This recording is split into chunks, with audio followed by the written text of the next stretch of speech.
At the risk of sounding a little bit woo woo, I do have a couple experiences in manifesting where something that I either decided I was going to do or wrote down into my notes app came true very accurately.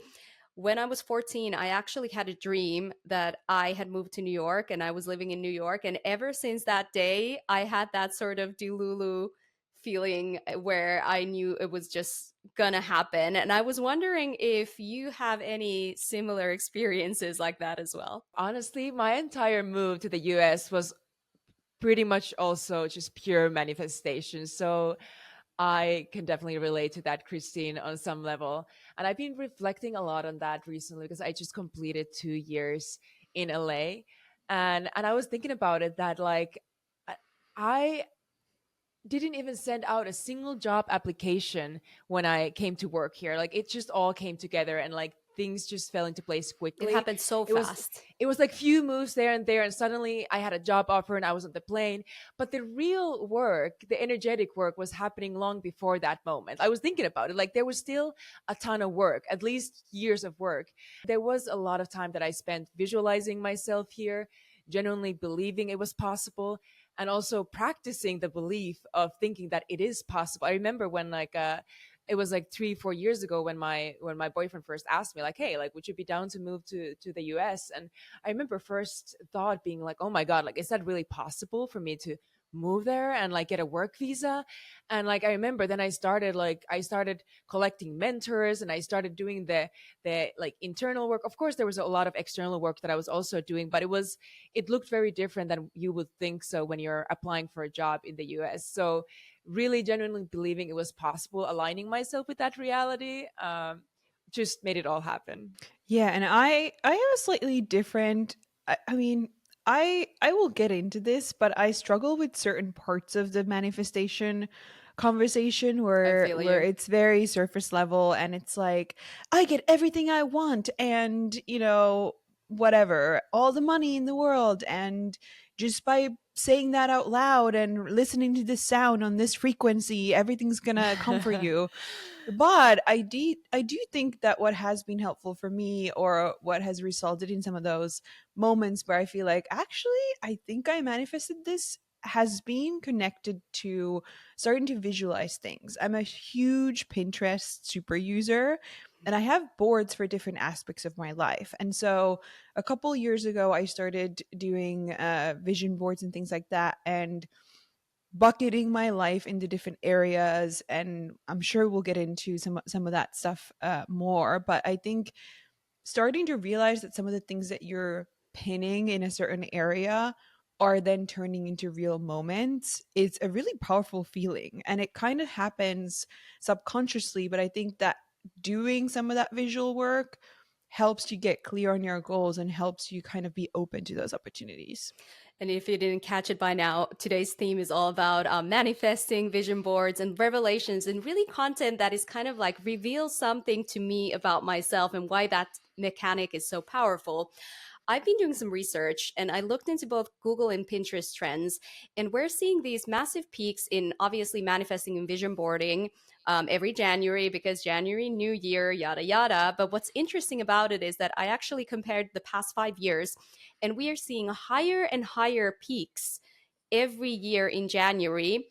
And this year in 2025, for the first time, it reached that sort of the indexes from 0 to 100. Both of them, both vision boarding and manifesting, are at 100 at both Google and Pinterest trends. So I'm wondering, how is that showing up on your feeds? I started by saying I have issues with certain parts of this content already. And lately, I had to go back in my saved videos because I realize I end up saving a lot of this like magical stuff, but I don't exactly align with it. And there's someone, I think her handle is Cherry Limeade Soda, and she's very much in the bucket of like I get everything I want, the dates with celebrities, the money, the all of the things. And I saved it because I was like, "Eh, what is this about again?" And I'm interested in learning about it. But I think creator named Eli Rallo put this really well. She, I think, made a long time ago a birthday video that was opening this up in a way that aligns with my beliefs more. And it was kind of basically breaking down, there are four things that come into play here. And, I really think that I've manifested a lot of things in my life. The first one was like law of attraction. The second one was like living the life that, you want already now. And then third was writing things out and starting to express gratitude and things like this. And I feel like this is really actionable. And I really believe that if you are starting to visualize, you are starting to vocalize, you are starting to quite literally live aligned with what you want to achieve, that's the content that I love on my feed. There's a lot of irony in what I'm about to say now, but that is so Virgo of you to take this Okay, methodical, there we go. methodical approach to manifesting. It all makes sense. The spiritual content on my feed looks a little bit different than yours, Yanni. Like, Oh, surely. Yes, yeah, I could guess that. You're in the woo-woo land. Let's hear about it. I mostly get content from the spiritual teachers that I deeply admire, like one of them being David Guillaume. Like I've been to a couple of his a full day spiritual seminars also at the end of this, at the beginning of this year in January and a couple of weeks ago. The first one was on relationships, and the second one was on like career and like business and stuff like that. And his content, among other spiritual teachers, is the one that I consume the most, and it's mostly on Instagram and Spotify. And I'm like so interested, so invested in spiritual studies. And I think the popular manifestation spiritual videos that I see on TikTok are like cute and inspiring, but I just personally resonate a lot more with the kind of more powerful teachings that kind of come straight from the source, or kind of like, if you're seeing them for Straight the first from time. the gurus, you mean? Like, is this the? I'm just saying. This No, is basically, getting close to a cult here. But let's No. This just is where let's we hear it out. intervene. Well, I wanna clarify that I'm talking about people who have actually like lived and practiced the work for Okay. years, if not decades. Like he's done it for 20 years. Like he's taught spirituality since he was 18. He's now 41. So like, and it's I can share a video and see if there's even a part that you resonate with. Maybe you do. Maybe But you it's don't. more like life philosophy, right? Yeah, Yeah, exactly. okay. When creators share it, a lot of times it comes from like their perspective. Yeah. And I like when it's like laid out in a way that I feel like, okay, this is a really powerful tool for me to use. And it's like, in a way, spirituality means self-development, which I feel like for me is a sweet spot, because I used to dive deep into self-development without the spirituality piece, and it just wasn't really working for me. And then like tried like becoming more spiritual, but I like this, like where spirituality and self-development meets is like the really sweet spot for me, when I feel like I've been like thriving and really learning. I love to consume what I like to call magical entertainment. Not because I like 100% buy into everything I say, but I think it's really sort of like fun to watch videos about, okay, if you're a Capricorn rising, this is your like fashion aesthetic. Yeah. Or I do love that type of stuff. And then there are people who do like, okay, here's your tarot card reading this week if you're a Leo. And sometimes those things are oddly specific, but I obviously take everything with a grain of salt. I'm watching and I'm like, how can this be exactly about the week that I just had? But then I'm like, okay, these are actually also like engineered in a way that they can apply to many different situations. And I feel like it talks to me because I'm also looking for those types of messages out there. But I do think like what's more interesting to me about this whole like emergence in like manifesting vision boards and even like horoscope and tarot content is the psychology behind it, and how we are kind of like, when especially now, like it's very turbulent times economically, societally, and so we're kind of like leaning into magical thinking because of things like confirmation bias. And I think there's something so, I think, fascinating about like it's not keeping me up at night, but you get the gist. Like, how could we use these sort of mechanics and tactics also in like brand content? You know what I mean? Like there's a lot of psychology at play in these things. I wanted to also ask, do you vision board? I think I know the answer to this question. And what is on your vision board for this year? I know I've shared this with you too before, but this year I really elevated my vision boarding game. I didn't use Canva like I had the couple of previous years, I actually built a full presentation on Google Slides. I'm talking about entire deck with every single month and quarter laid out, including my professional goals, like deepening my role at work, and also, of course, growing House of Content and just being a lot more active in my own content creation.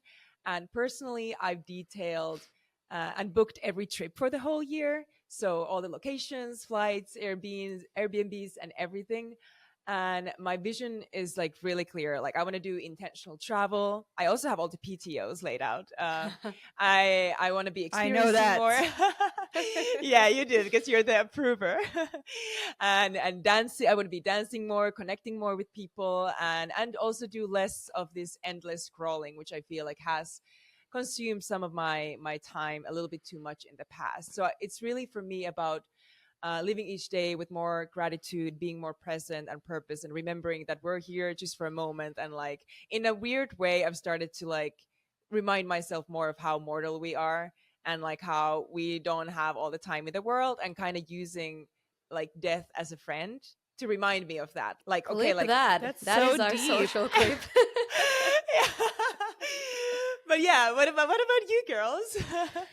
I mean, I already mentioned that I love my Pinterest secret boards. And a couple years ago, I really got into vision boarding, and for me as a creative, the visual side of it is sort of the beginning, and then I take the visual part and try to write down what that actually means in different areas of my life, whether that's career, but also as I was doing some research back then, I also found it interesting that you can kind of recognize these different buckets. And when I say buckets, I think the usual that comes to mind is like, oh, personal life and your career. But it was things like community, like what's my goal within community and building community. And I've started to think about those things, and something that stuck with me was, a goal that I put down. This was a couple of years ago, but some of these goals like carry over as well. So you shouldn't Mhm. think about your, vision board or your goals as like, I have to achieve everything this year. I'm looking way ahead as well in mine, and some of them carry over. It's not a failure, but I was thinking about very concrete things like living in Los Angeles and working in advertising and my interest. And I was like, I really need to focus on community, and I need to meet more people. And so you're putting down things related to that. I said, I want to be a local at a spot because I wasn't. I want to meet people in this kind of group of interest. Maybe you're into fashion, or you're into content creation, or some of these things intersect with our work as well. But like, I want to get out there and meet more people. And so that's a good example of a less common, I think, way to think about it, because we're usually so focused on, these are my financial goals, and this is how I'm going to optimize everything, which can actually start to become pretty stressful. And a lot of Mhm. people fail in achieving things when they focus on putting these unattainable goals for themselves. So that's a little bit of what I do, but I really like get inspired by the visual side of it, and then translating that into some more actionable things. But I don't go month to month. That's way Mhm. too specific for me personally, because I have a lot of things that are in the big dreams bucket, and then steps that I will take towards them. But they're more in my head once I've laid out the vision, Mhm. versus things that I need to sort of like check in all the time, if that makes sense. Yeah, funny you say that, Janne, because I actually started like by doing the overview of my values, and like I had buckets as well. I had one for like all my main values, which is relationships, family, health, like lifestyle. I had those buckets, and I was like, okay, what is my goal, and then like what is the action point, and then I started like laying out the year, because so that it's like more clear. And like, for example, you know how I invited you and your husband and some of our friends for the game night a couple of Mm-hmm. weeks ago? That literally came from the bucket of like friendships and relationships. And I was like, hey, like I want to actually be more intentional about meeting with friends. And it was like the beginning of January that Philippe and I already put the game Yeah. night in the calendar for March. And I'm like, it's kind of crazy to already start sending the invites, because like we don't want to be like, okay, 3 months from now, let's have a That game is night. so Finnish. So Yeah. that's why we waited. I was like, okay, I'm gonna put in the calendar, so we do it like a couple of weeks before, so now we don't like come off of weirdos. But that was literally the result of putting it in the vision board, because we hadn't really had any kind of group gathering like that at our place Yeah. before that. I love that you mentioned that as a concrete example, because I do think there's something good in you getting that specific as well. Because if we just live life and let sort of, things that come up guide what we end up spending our time on, you don't really work towards your goals, or you may not divide your time equally, or weighted in a way that you would like if you were to zoom out and be like, where do I want to spend more time, with who do I want to spend more time.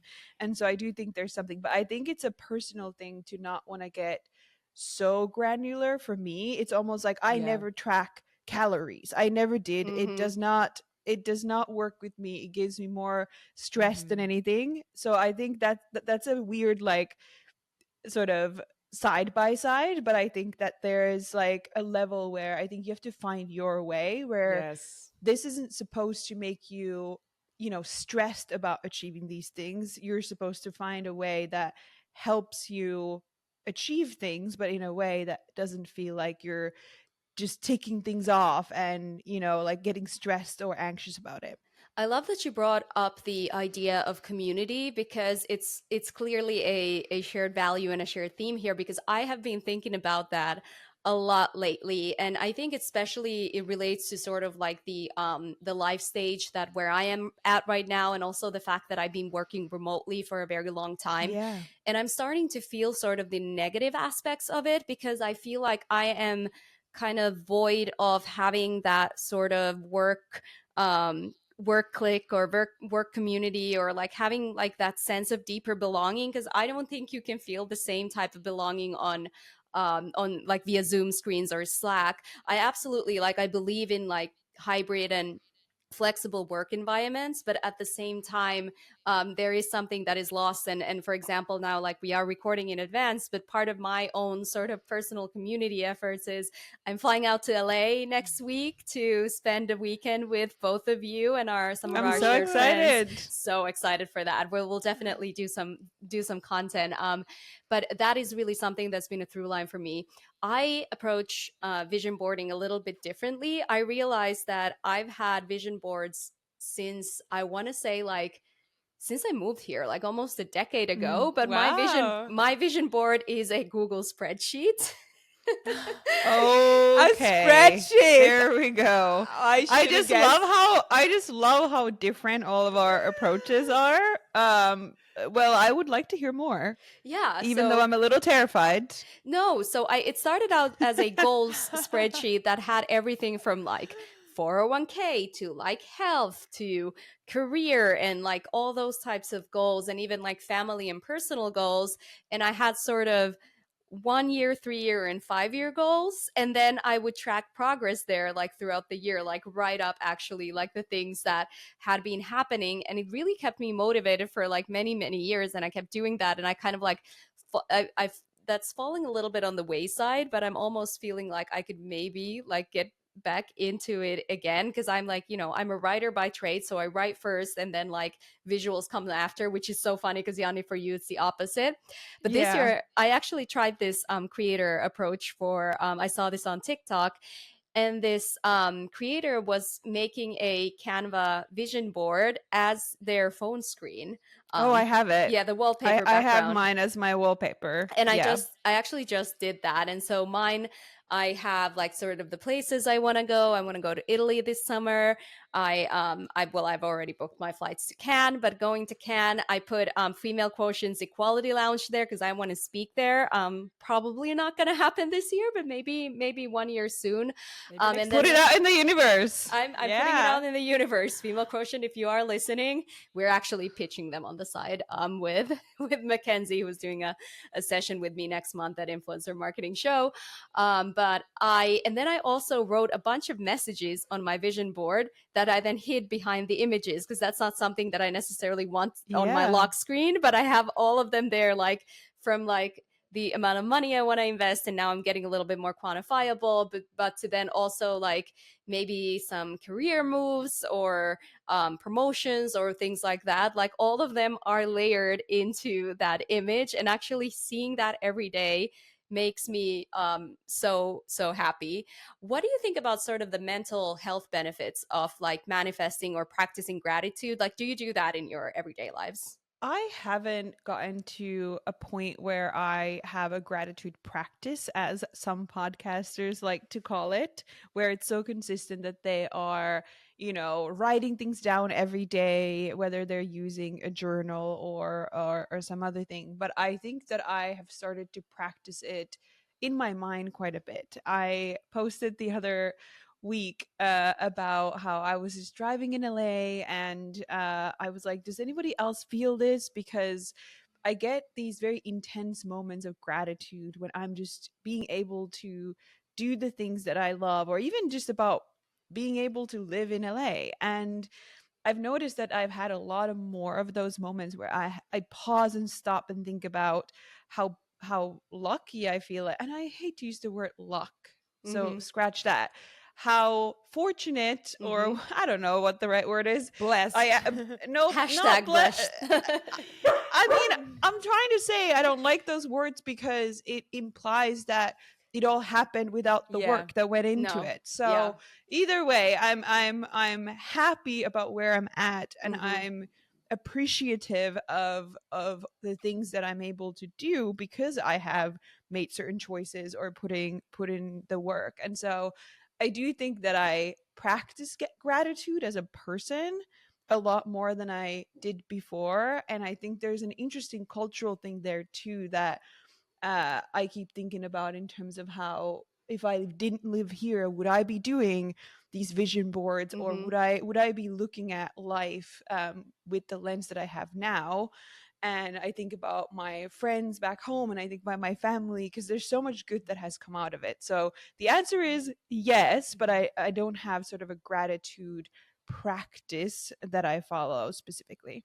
I think it's such a cliche, but Yanni, I kind of feel like LA, I mean, it is known to be the spiritual capital of the world, where the energies are just on a different level. And that's why there are a lot of people who are like spiritually very like grounded, that end up being here, or they have their like spiritual evolution in LA. And like funnily enough, like literally like a couple of weeks before I even moved here, like I started like studying and becoming more spiritual. Like it was, and I wasn't even like connecting those things. It wasn't something I Mm. was thinking about, oh, I'm moving to LA, I'm going to become more spiritual. It was never anything that I was aware of. It was just something that I realized at some point, like, wow, like I'm such a like walking cliche. Like I'm here in LA, I'm like You're the studying transplant they post about on spirituality. Overheard LA. No, exactly. And like when it comes to the gratitude practice, I actually got this gratitude journal a couple of months ago. I was doing it for a couple of weeks until I forgot that it existed. And somehow it always happens with books that I just like, even no matter how interesting, I just kind of forget about it. But I like this conversation just reminds me that I need to go back to it because it's so powerful. Like, so it's like you have one page a day that you need to fill. It takes 5 minutes.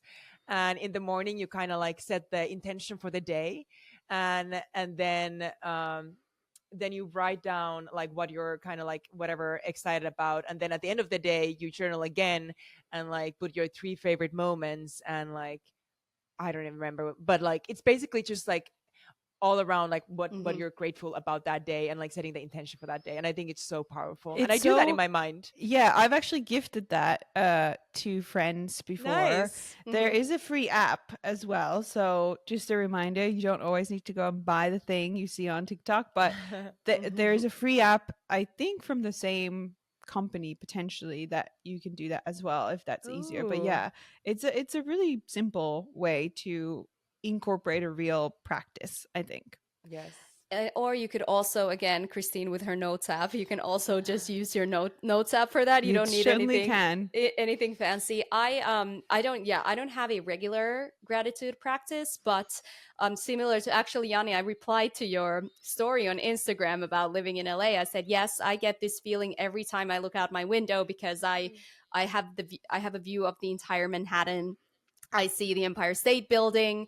I see when it changes color according to different days. Like it was St. Patrick's Day, so it was green, and so like I experience those moments a lot. But then I find that actually gratitude practice helps me when I'm feeling really anxious and out of Mm. control with, Mm. like, I mean, let's face it, for me it's like mostly my career, because that's the one thing that I care about the most and I put so much energy into it. And I'm kind of like in this crossroads moment where like I'm waiting for a lot of things to happen. And for me, gratitude journaling sort of really helps in those moments where like I'm like open my notes app and I just write down, like I force myself to write down like 10 things that are great right now. And it sort of like helps me, like, again, like I'm not a super spiritual person, but it helps me center back and also like calm my anxiety. So I think it's also a really great practice just from just kind of like managing your emotions. And then speaking of emotions and psychology, like I mentioned already before, I think there's something to it, to using these tactics or these like sort of psychology triggers also in like content and marketing. Have you seen Essence and the sort of like all of the great Instagram content that they create around like, oh, like if you're this type of person, then this is sort of your mood board. It's almost like these sort of like starter packs of New York style, but it is using this like strategy of like reveal something to me about me so that I can relate to your content. What do you think brands and creators could do in the space? I do definitely want to see brands doing more of that, where they create content or even products that mirror people's like kind of deepest desires or hidden traits. And I think it's all about making your audience feel seen and like um, not trying to please everyone. And I Mm-hmm. know a lot of brands are scared of doing so and they kind of want to create products for everyone. But I think there's so much power in getting even more specific and like making it more personalized. But of course, like, okay, how are you going to make it personalized? Like, you'll have to be very intentional about that. You can't just like, I mean, of course, when it comes to content, you can do so much experimentation. So that's the space where I would encourage brands to just like start experimenting different things, and then like if there's something that really sticks out and resonates with the audience, then maybe that's a good opportunity to tie that into a product or something like that. Yeah, I think you're absolutely right that like it's kind of boring that we just get like a seasonal thing. Like, oh, it's Yeah. Valentine's Day. So here's a Valentine's Day thing. I really love this idea that you would really go deeper Mm-hmm. into who's part of the community. I think it's obviously a challenge in terms of brands shifting their mindset from serving the masses versus like resonating with traits, right? Because you're slicing up your audience in a way that breaks most mass marketers' Mm-hmm. brains, and probably the media agency will quit. But I think there's something really, really interesting there. And the other thing that's kind of related, like I am seeing more brands tap into some of this language, which is interesting. I mean, maybe you've seen this as a copywriter who's always analyzing the words in the Mm-hmm. world, but I love this very gratitude centered messaging that we are starting to see. Like, Mhm. fuck the slogans. Like, Yeah. quote me on this, even though I work in Clip advertising. that. you know uh I think that there could be a newer space for language that isn't a slogan, but is something that becomes a little bit of a mantra for the brand. And I think Glossier has had some of this, and there's Mm-hmm. sort of like this very friendly, inviting language. Maybe it's related to a product, maybe it's related to just how you speak to your community, like have a nice day, and there's like these cutesy Mhm. things. But I think there's something really powerful there in recognizing that maybe brands need a bit of a language bank that is speaking more from the place of gratitude and connecting with people, to bring the soul of the brand to life a little bit, of like, what do you represent? I don't Mhm. know if you're catching I'm what Yeah, catching, yeah. I'm and I've putting seen it a down. lot. And I've seen it a lot. I've seen also criticisms against that, where like every brand is now becoming your internet bestie. And so like there's like Yeah, the that's the branding, downside. and so it's like sort of like a dual thing. And then I also think like now we're getting into like personalization in the true sense of going deep into niches, into different personality traits, like outside of being like, hey, you are a mom so you must like XYZ. Like, no, like I want a marketing campaign that is directed to big sisters, like who have annoying little sisters, like something like, see, like where I'm Yeah. getting to. Yeah, or Yeah. even like Like, Dwinks or something like that. That's a huge community now on TikTok, like yeah. double income Oh yeah, yeah, twinks. families Did, Yeah, with yeah. dogs, yeah, for sure. And this actually gets us without very kids and with dogs or something yeah, like yes. that. This actually gets us very nicely to our pitch on the house. So what kind of an idea would you create for brands, or even with creators, with this sort of magical thinking, revelations, manifestations? Well, I'm gonna start with a no-brainer because like as I haven't had my coffee this morning or matcha, and I'm just like really craving that. So I'm thinking Starbucks. I think the easiest way for them to enter this space would be to create a collection for like, or like a selection of their drinks based on zodiac signs. So like, I so like, love. yes, and like I would just love to go there. I don't care what the Taurus drink would be. Like I would get that instantly, and I think it would be such an easy way to connect with people without like taking a too big of a risk, because I feel like that would resonate with a lot of people. Well, I have to do a little plug here because I feel like I've been ahead of my time here with the team that I work with. Because when we worked on Almond Breeze Social, we actually did a huge content play where we showed how different zodiac signs would Hmm. would drink their drinks, Ah, and I think it's happening in the content space. But what you're kind of yes. I want to bring it suggesting into the is kind of, product We need to world. yeah, productize like it. lean Yeah. lean into it. Yes, like do it. And like I have such hard time always deciding what to take. So I feel like if there was like Taurus drink, I would take it immediately. But then I would feel really guilty if I wanted to see like drink the Pisces one, and I'm like, but I'm not a Pisces. Like I'm now But if like you, but I'm what about going your rising I'm sign I'm or going like against. So your I have three moon? options, Yeah, or maybe exactly. just like go But through your whole chart. that's the genius part about it, because you get instant PR from people debating whether it's Yes, correct or not. and so much And content. so exactly, but I think Zodiacs is one, but I still think it's what you said about the big sister and getting like really specific. I saw a quote the other day that was like, I've never seen a stronger man than an eldest daughter. And I think Hello. it was so on point. And so, like, if someone would take that as inspiration and sell me like things that are usually made pretty, targeted to men, Hmm. and recognize that actually I'm the builder or I'm the whatever, I would be so down. Like, I think that like understanding some of those nuances of eldest daughters, what role do they play in Hmm. a family setting or a relationship Yeah. setting, that kind of goes against the grain of, what you think, Hmm. and then coming up with products around that, super interesting. I love that.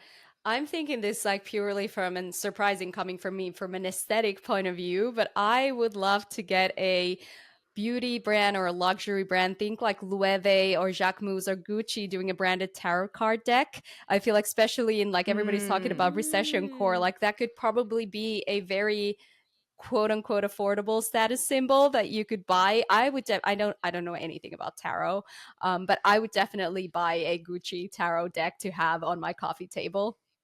So on that note, I actually, if you want me to do an oracle card reading for you next week when you come here, I have a couple I of do. decks. I have like Let's one film related to it. love. Yes, okay, let's do it. Let's film it. I am so in, but I'm always very terrified by these things, So because this is, I recently went to my first psychic at a party and I left the party right oh, after. I was like, this hit, and Okay. I'm gonna damn. take myself home. Okay, Bye. so Well, the we difference between oracles and tarot, actually, there's a reason why I have oracle cards, because those are more like positive and uplifting. Like okay. there can be some like, soft Hmm. truths about yourself, and like you can definitely connect it to your life. But tarot is is a little bit it's more serious. hardcore. Like, Okay. yeah, it's a little bit more hardcore. So I haven't gotten into that space just So yet. you're validating that I just went home because it was a lot to take in. Yes. Okay, thank you. Yeah, I we need to offline this conversation. I need to hear more about this. Same. But yeah, we'll do that video reading, and maybe Anna can start as a videographer if it's too much. But I think this concludes this week's House of Content episode. And if you are watching magical content, please send us your favorite creators and videos and let us know what you think. And as always, like, follow, and share this episode.